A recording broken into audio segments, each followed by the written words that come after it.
The frost had already taken the last of the marigolds when Hannah Ainsworth stood at the edge of her father's grave, listening to a lawyer read words that had nothing to do with mercy. It was the autumn of 1892, and the wind coming down off the Bighorn foothills carried the metallic taste of a Wyoming winter that had not yet fully arrived.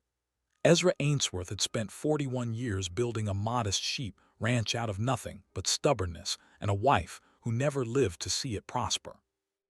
Now he was gone, and the reading of his estate on the parlor table of the Ainsworth farmhouse was proceeding with the swift, cold efficiency of a slaughterhouse blade.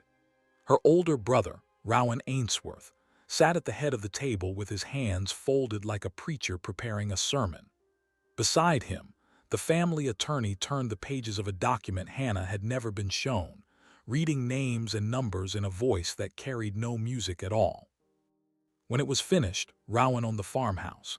He owned the good pasture that sloped south toward the creek, the shearing barn, the storehouse full of last season's cured hay, the sturdy wagon, and every one of the 230 ewes their father had bred through decades of careful matching. He owned the well, the spring house, and the small orchard whose apples had fed 3 generations. Hannah owned 4 things. A one-eyed ewe named Ruth that no one had bothered to slaughter because her wool still came in thick. A wether ram that limped from an old wolf bite. A single acre of scrubland at the far northern edge of the property, where the wind never stopped and nothing had ever grown taller than a boy's knee. And $22 in silver, counted out onto the table in front of her like coins tossed to a beggar at a church door. Her husband, Thomas, sat beside her with their daughter Cora, who was 7 years old and had spent most of the morning holding the hand of a shaggy sheepdog named Judge. Thomas did not speak. He had lost a leg at Chickamauga nearly 30 years earlier and had learned long ago that quiet men outlived loud ones. Hannah looked at the coins, then at her brother, then at the window where the wind was already beginning to test the shutters. Rowan smiled the kind of smile that never touched the eyes. He said something about how their father had always favored the boys of the family, how a woman with a crippled husband and a small child could not be trusted to manage a proper flock, how the northern acre was more than she deserved given how little she had contributed to the ranch since her marriage. Hannah did not argue. She had learned during her father's long illness that arguing with Rowan was like arguing with a stone wall. The wall did not move, and the person shouting only grew hoarse. She rose from the table, tucked the $22 into the pocket of her apron, and picked up her father's old sheep ledger from the sideboard. It was a leather-bound book with pages yellowed by lamp oil and 40 years of a shepherd's careful handwriting. Rowan glanced at it and said nothing. He believed it was worthless. He believed she was worthless. That evening, Hannah, Thomas, Cora, Judge the dog, Ruth the ewe, and the limping ram made their way north across the property in a borrowed cart that would have to be returned by morning. The wind rose as they climbed, and by the time they crested the ridge that separated the good land from the bad, the first hard flakes of a warning snow were beginning to fall. The acre they now called their own was worse than Hannah remembered. Sagebrush and prairie grass grew in stubborn clumps between patches of exposed clay. A single cottonwood, half dead from lightning, stood near what had once been a shallow spring but was now only a depression full of rocks. There was no cabin. There was no barn. There was not even a proper windbreak.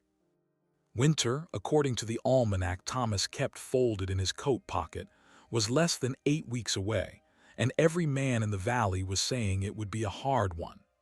Hannah stood in the freezing wind, looked at her daughter, and understood that she had until Christmas to build a home out of almost nothing.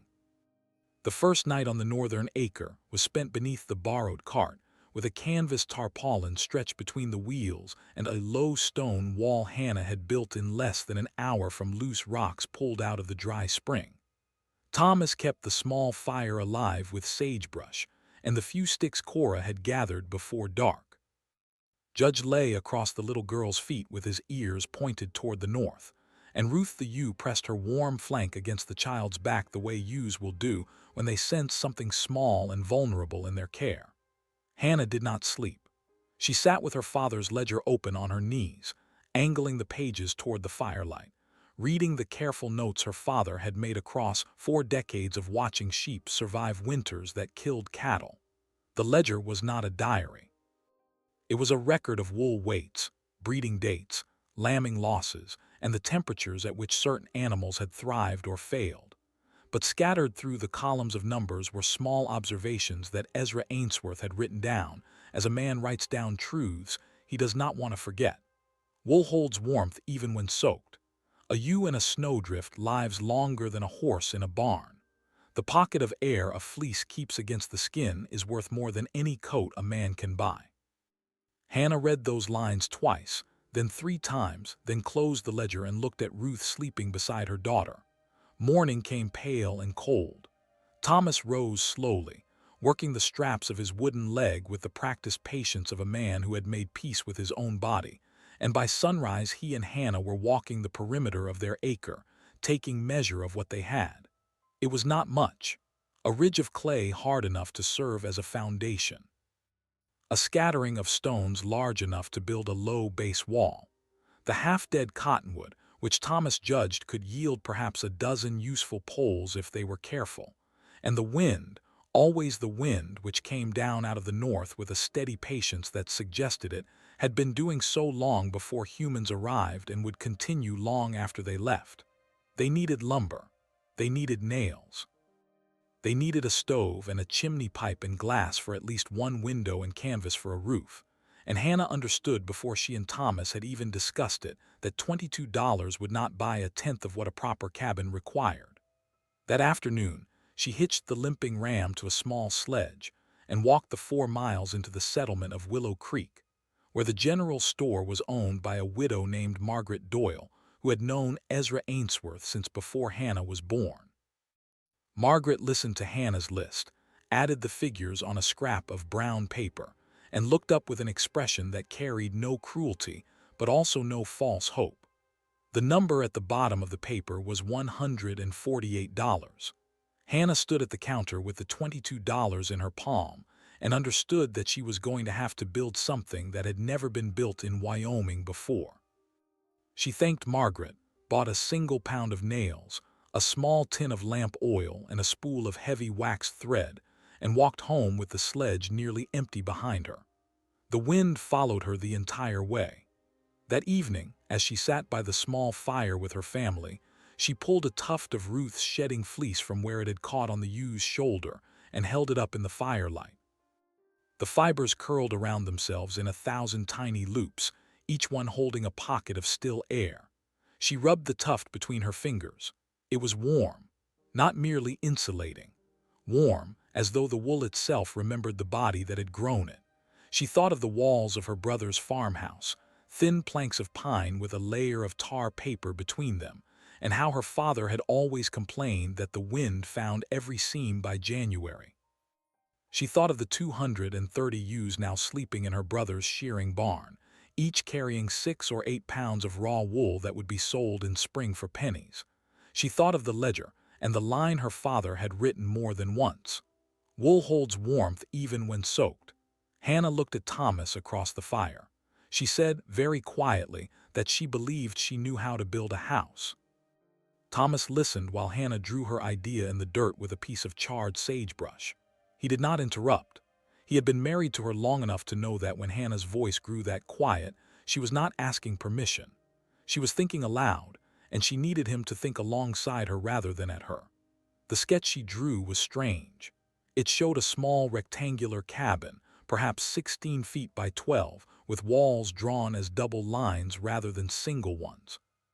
Between those double lines she made a series of small circles, and when Thomas asked her what the circles were, she said one word: wool. The plan, as she explained it in the firelight while Cora slept curled against Judge's flank, was this. They would build the cabin with 2 wall layers instead of 1. The outer wall would be rough sawn boards if she could scavenge them, cottonwood poles chinked with clay if she could not. The inner wall would be lighter, made of whatever thin planks or split rails they could gather.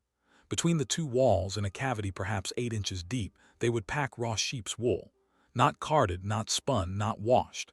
simply the greasy, springy, oil-rich fleece as it came off the sheep, pressed into every corner and cranny until no draft could pass. The wool would be their insulation, their windbreak, and their salvation, all at once. Thomas studied the drawing for a long time. He asked her where the wool would come from. Hannah had already thought about that. Her brother had 230 ewes, but she did not want a single fleece of his and would not accept one if he offered. Across the valley, however, there were at least a dozen small ranchers who kept sheep the way her father had, and every spring most of them sold their wool at a loss to buyers from Cheyenne who paid perhaps 12 cents a pound.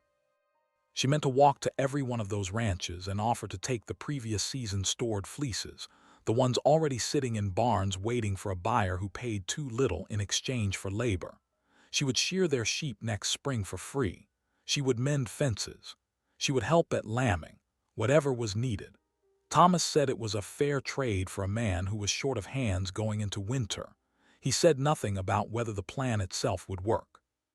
He was not a man who made promises he could not keep, and he knew as well as she did that no one within 1,000 miles of Wyoming had ever tried to build a cabin insulated with raw wool. But he also knew that his wife was the daughter of a shepherd who had kept careful records for 40 years. And if Ezra Ainsworth's ledger said wool held warmth, then wool held warmth. The next morning, at first light, Thomas began cutting the half-dead cottonwood into poles while Hannah harnessed the limping ram and started her long walk to the first of the neighboring ranches. She visited the Kendricks first. Because their land bordered the northern acre and old man Kendrick had been friends with her father. He listened to her proposal with his pipe clenched between his teeth and his eyes narrowed against the wind. When she finished, he took the pipe out of his mouth and said he had 1,100 pounds of last spring's wool sitting in his loft, unsold because the Cheyenne buyer had offered 10 cents and he had asked 11. He said she could have all of it if she would shear his 60 ewes in April and help his wife with the lambing in May. Hannah shook his hand before he could reconsider. She walked home that evening with the first sledgeload of fleece and a promise of more the next day. By the end of the week, she had visited 7 ranches. 5 had agreed. She had promises of nearly 4,000 pounds of raw wool waiting to be hauled, and she had promised in return more labor than she could easily accomplish in a full spring season. But that was a problem for April. In October, the wind was already carrying the metallic taste of the first true storm, and every man she had spoken with had shaken his head at the sky and predicted a winter that would test the strongest walls in the county. Hannah did not need her walls to be the strongest. She needed them to be the warmest. The first sledgeload of fleece from the Kendrick ranch weighed nearly 300 pounds and filled the borrowed cart to overflowing. Hannah walked beside the limping ram the entire 4 miles home, one hand on the harness and one hand steadying the mountain of raw wool that rose above her head. The fleeces still carried the smell of the animals they had come from, that particular blend of lanolin and grass and sun-warmed earth that had defined her childhood. When she reached the northern acre, Thomas had already laid out the foundation stones in a perfect rectangle, and Cora came running through the sage brush with Judge at her heels to see what her mother had brought home. The child stared at the wool as though her mother had returned with a small cloud. She reached out one hand and pressed it into the greasy softness, then pulled her hand back and looked at her palm as though it belonged to someone else.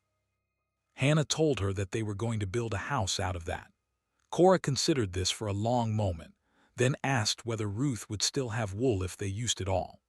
Hannah laughed for the first time since her father's funeral and told her daughter that Ruth kept growing new wool every year, and so did every other sheep in the world, which was the whole quiet miracle of the thing. That night the family slept beneath the tarp again, but this time with a great mound of raw fleece piled around them like a nest, and none of them felt the cold. Word traveled fast through Willow Creek. By the second week of October, everyone in the valley knew that Ezra Ainsworth's daughter had been hauling wool up to her scrap of northern land and was planning something that no one could quite understand. The first man to ride out and see for himself was Sela's Grange, the settlement's blacksmith and unofficial builder, who had raised more cabins along the Bighorn foothills than anyone else living. He arrived on a big gray horse and sat in the saddle for several minutes watching Thomas and Hannah stack cottonwood poles into a double frame. He did not dismount. He did not speak. Finally, he rode down the slope and stopped a few feet from where Hannah was working. He said he had heard she was going to fill her walls with wool. She said she was. He said wool was for coats and blankets, not houses. She said her father had written otherwise. Silas dismounted then and walked slowly around the foundation, studying the double-wall frame Thomas had built. He was a fair man and a careful one, and he did not laugh the way she had half expected him to. He simply said that raw wool would attract mice, would hold moisture, would compress under its own weight within a year, and would probably rot before spring. He said a proper cabin needed sawn lumber, tar paper, and good chinking between logs, and that the whole business she was attempting would cost her family their lives before Christmas. Hannah listened. When he was finished, she asked him whether he had ever seen a sheep freeze to death in a Wyoming blizzard. Silas said he had not. She said neither had she, and neither had her father in 40 years of shepherding, and if wool could keep a living animal warm through a night that killed cattle in their stalls, then wool could keep a family warm through a night that killed men in their beds. Silas rubbed his jaw. He said that a sheep was a sheep and a house was a house, and that the two were not the same thing. Then he mounted his horse and rode away without another word, and Hannah watched him go with the strange feeling that he had not quite made up his mind. Rowan arrived the following day. He did not dismount either. He sat on his good bay gelding at the top of the ridge and looked down at the double-walled frame taking shape below him, and Hannah could see even at that distance that he was smiling. He rode down slowly, letting his shadow fall across her work, and when he reached the foundation he laughed the small, dry laugh of a man who has been waiting a long time to be proven right. Rowan's laugh was not loud. It was worse than loud. It was the laugh of a man who felt no need to raise his voice because the situation itself was doing his work for him. He swung down from the bay gelding and walked a slow circle around the foundation, pausing to poke at a fleece with the toe of his boot as though he suspected it of hiding something more sensible underneath. Thomas kept working. He was fitting a cottonwood pole into a corner notch, and he did not look up. Cora sat very still beside Judge, one small hand resting on the dog's ruff, and Hannah stood in the middle of it all with a fleece in her arms, and waited to hear whatever her brother had come to say. He said he had heard she was building a wool house. He said he had ridden out to see it because he did not quite believe it, and now that he had seen it he still did not quite believe it. He said the buyers from Cheyenne would pay him nearly $300 for the wool of his flock this spring, and here she was, stuffing rotten fleece into the walls of a shack that would blow over in the first hard wind. He said their father would have been ashamed. That last line was the one he had been saving. He said it slowly, letting each word land the way he wanted it to land, and Hannah felt something small and hot move behind her breastbone. She did not answer him. She turned instead to the sledge and lifted another fleece, and she carried it to the wall Thomas was framing and began to press it carefully into the cavity between the outer and inner boards. Rowan watched her for a moment. Then he said something quieter, meant for her ears alone. He said that if she came back to the farmhouse before the snow came, and if she and Thomas were willing to work for room and board, he might find a place for them. Not as owners, as hands. He said it as though he were offering her a great kindness. Hannah kept packing the wool. She did not look at him. She said, without stopping her work, that she would see him in the spring. He rode away then, and as he crested the ridge he turned in the saddle and shouted back down at her the phrase that would haunt her for the next 4 months. Sheep barn, he called it. He was still smiling. By nightfall the name had reached Willow Creek, and by the following Sunday it was being repeated on the church steps. The Ainsworth sheep barn, the wool house, the place where the crippled man and the stubborn woman were going to freeze to death in a pile of unwashed fleece because they were too proud to accept an honest offer of shelter. Margaret Doyle heard the phrase from 3 different customers in a single afternoon and finally set down her ledger, and told a farmer named Coleman to speak of the Ainsworth girl with respect or find another store to shop in. Coleman left without buying his flour. The work continued. Thomas raised the double frame slowly, working around the pain in his stump and the ache in his hands, and Hannah packed the walls fleece by fleece, layer by careful layer. She had learned quickly that the wool could not simply be stuffed in. It had to be teased apart, opened up so that the fibers regained their springiness, and then pressed in evenly so that no gaps or air channels remained. It was slow work. Her hands grew slick with lanolin, and by the end of each day her arms ached from the shoulder to the wrist. But the fleece, when it was packed correctly, held its shape between the boards like a living thing, and when Hannah pressed her hand against a finished section of wall, she could feel the warmth that came out of it, even in the cold October air. Cora helped as much as a 7-year-old could help. She carried small handfuls of wool from the sledge to the wall, and she learned to open the fibers with her fingers the way her mother did. Judge lay nearby and watched with the serious attention of a dog who considered himself responsible for the whole enterprise. Ruth the ewe grazed on what remained of the prairie grass, occasionally lifting her head to survey the strange thing being built out of her cousins. By the last week of October, the walls stood at full height, and the cabin had begun to look like a real building rather than the frame of an idea. Thomas had used the last of the cottonwood poles to lay the roof beams, and Hannah had spent the small fortune of $12 at Margaret Doyle's store on a bolt of heavy canvas and enough tar paper to cover the roof twice. The roof itself was steeply pitched, so that snow would slide rather than settle, and Thomas had insulated it the same way they had insulated the walls, with a thick layer of raw fleece packed between the inner ceiling and the outer canvas. Hannah had also insisted on a full foot of loose wool laid across the attic floor, because her father's ledger had noted more than once that heat rises and a cold ceiling is a thief. The first true test came on a Tuesday morning in early November. Hannah woke in the darkness before dawn and knew immediately that the temperature had dropped hard during the night. She could hear the wind coming down from the north, and the canvas roof was popping softly the way canvas will when the cold is deep enough to shrink the fibers. She lit the small stove Thomas had cobbled together from a discarded firebox and a length of rusted pipe, and she carried the thermometer she had bought from Margaret Doyle to the door and opened it into the wind. The little glass tube read 11 degrees above zero.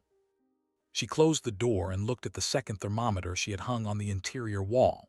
It read 44. The stove was cold. She had only just lit it. 44 degrees inside, 11 outside, with no fire yet burning and no bodies yet warming the room beyond the family sleeping under blankets. She stood in the middle of the little cabin and understood, with the quiet certainty of a woman who has trusted her own hands, that the walls were doing what she had asked them to do.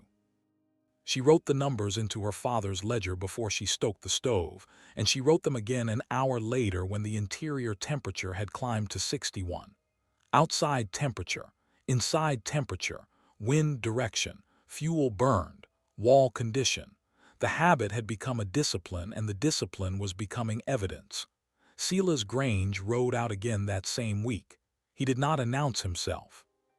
He simply appeared at the top of the ridge one afternoon on his big gray horse and sat there for a long time watching smoke rise from the small chimney Thomas had built.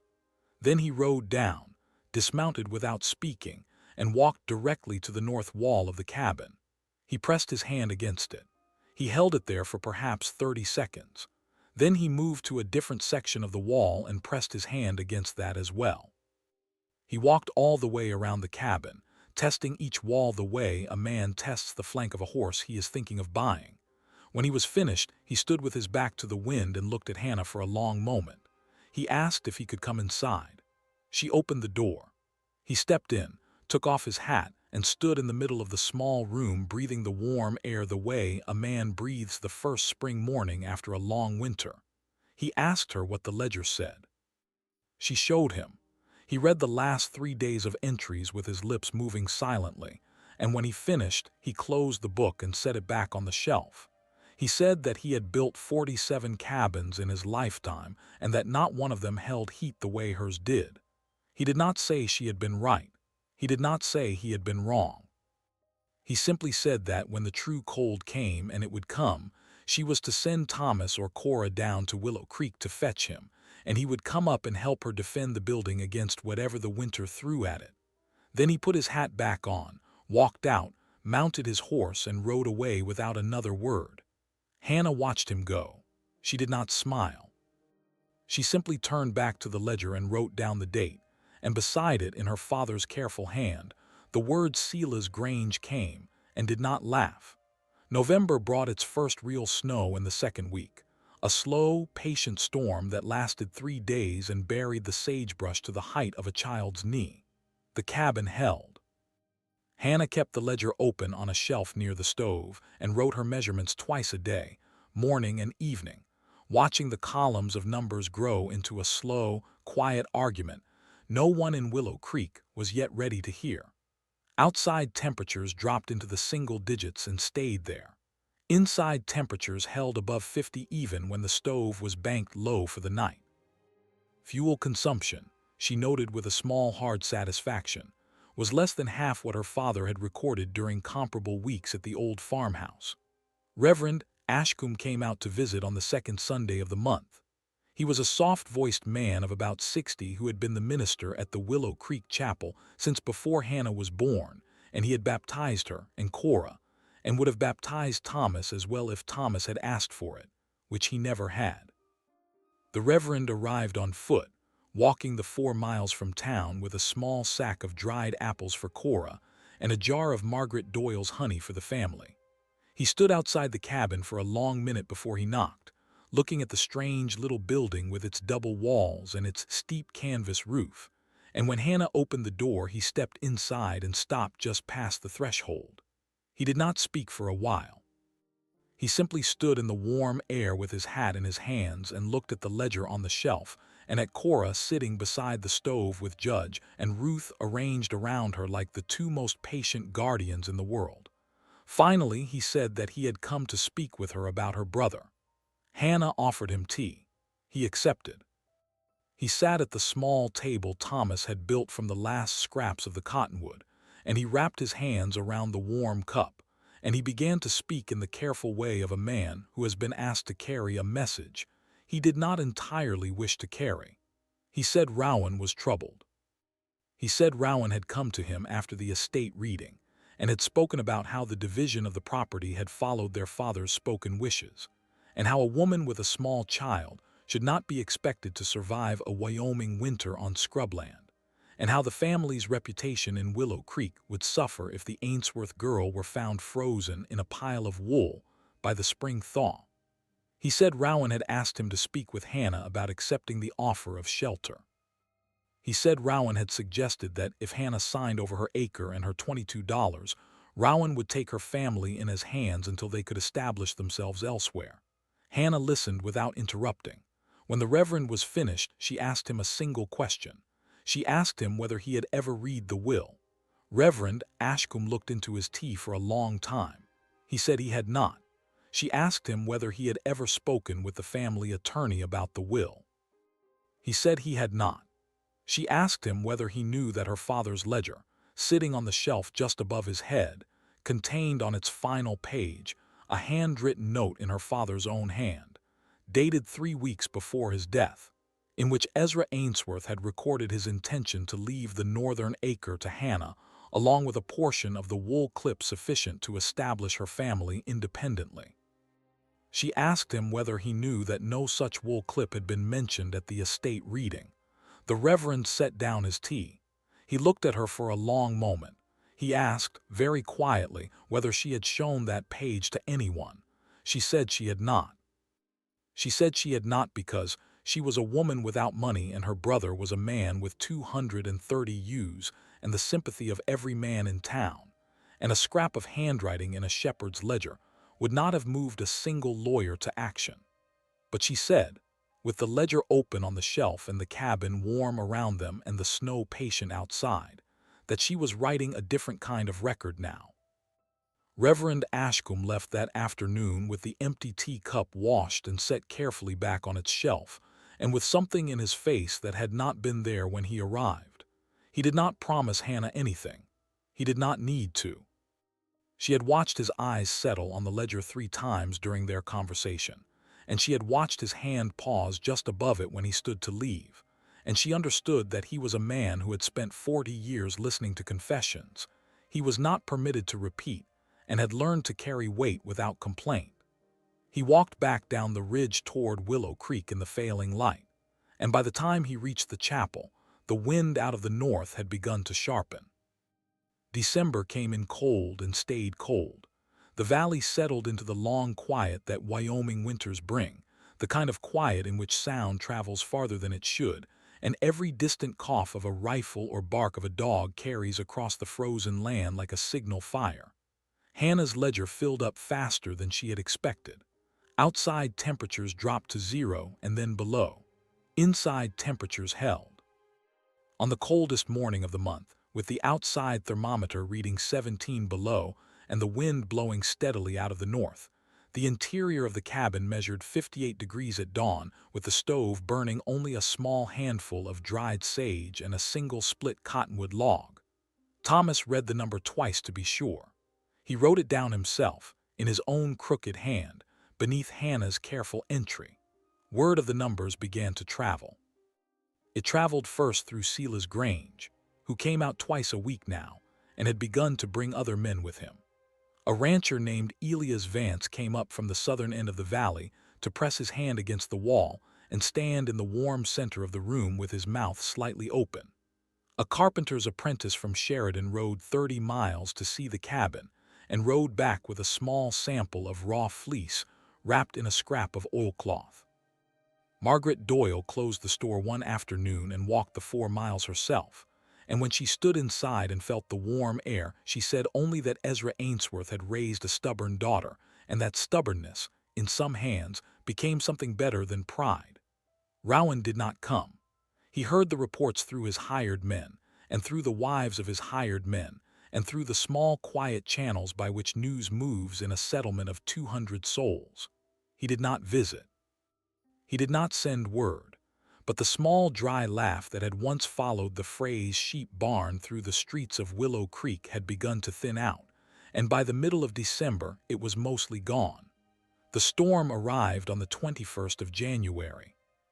Hannah had been watching the sky for 3 days, and Thomas had been watching the small brass barometer Sela's Grange had lent them, and by the evening of the 20th, they both understood that something was coming that would not be like the other storms. The pressure fell through the night faster than the little instrument had ever recorded. The wind, which had been blowing steadily out of the north for a week, went dead calm just after midnight, and Hannah lay awake in the sudden silence and listened to the absence of wind the way a soldier listens for the absence of gunfire on a battlefield. At dawn the sky was the color of a bruise.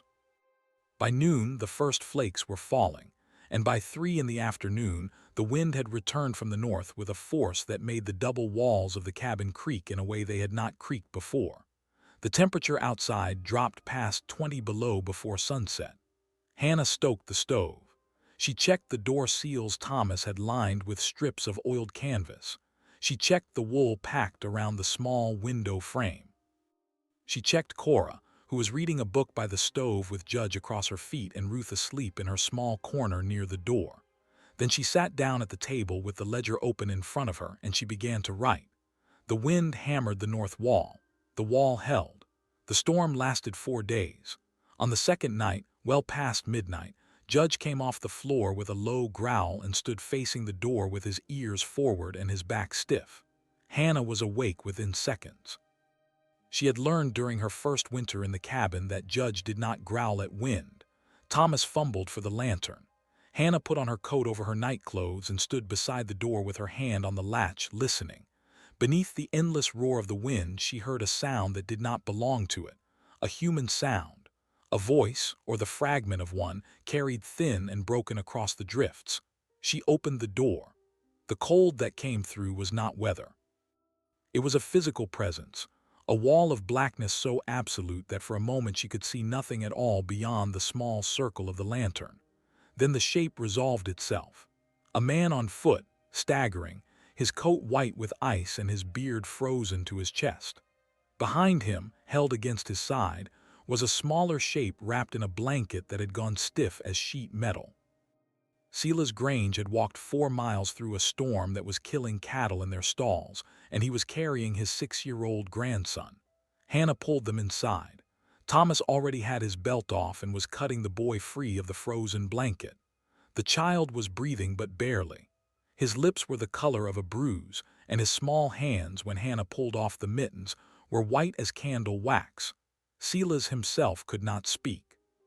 His teeth were locked together so hard that Thomas had to press a warm cloth against his jaw for nearly a minute before the muscles would loosen.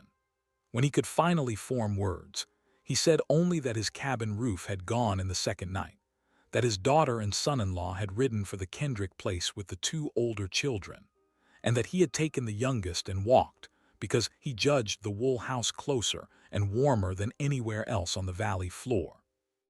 Hannah did not answer him. She was already stripping the boy's frozen clothes and wrapping him in a fleece she had pulled from the small emergency store beneath the bed. She laid him against Ruth, who understood immediately what was being asked of her, and pressed her warm flank against the child's back the way she had once pressed against Cora's. Judge lay down against the boy's front. Between the ewe and the dog and the raw fleece, the child was surrounded by living warmth on every side. Hannah watched his face for the next hour. The color came back slowly, first to the lips, then to the cheeks, then to the small white hands. By dawn the boy was sleeping the deep sleep of a child whose body has decided it will live. Silas sat at the small table with a cup of tea between his hands, and he did not speak for a long time.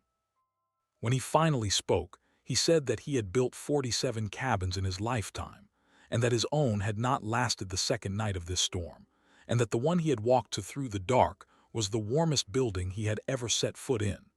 He said it quietly, and he said it looking at the wall rather than at Hannah, and Hannah understood that he was making a kind of confession that a man like Silas Grange did not make often. Another knock came on the third day. This time it was the Kendrick family, all 7 of them, half frozen from a wagon journey that should not have been attempted and would not have succeeded if the storm had lasted another hour. Then a neighbor named Halloran, who had ridden alone from the west with his coat torn open. Then near sundown on the third day, when Hannah had begun to wonder how long the fuel would hold and how many more bodies the small cabin could hold, there came a final knock, softer than the others, almost tentative. Judge did not growl this time. He whined. Hannah opened the door. Rowan stood on the threshold. His hat was gone. His hands were bare and blue. Behind him stood his wife and their 2 children, and the horse behind them was already dying on its feet. Hannah stepped back from the door without a word. Rowan did not move at first. He stood on the threshold with the wind at his back and the small cabin full of firelight and warm bodies in front of him, and he did not seem able to cross the line between the 2. His wife, Corinne, was the one who finally moved.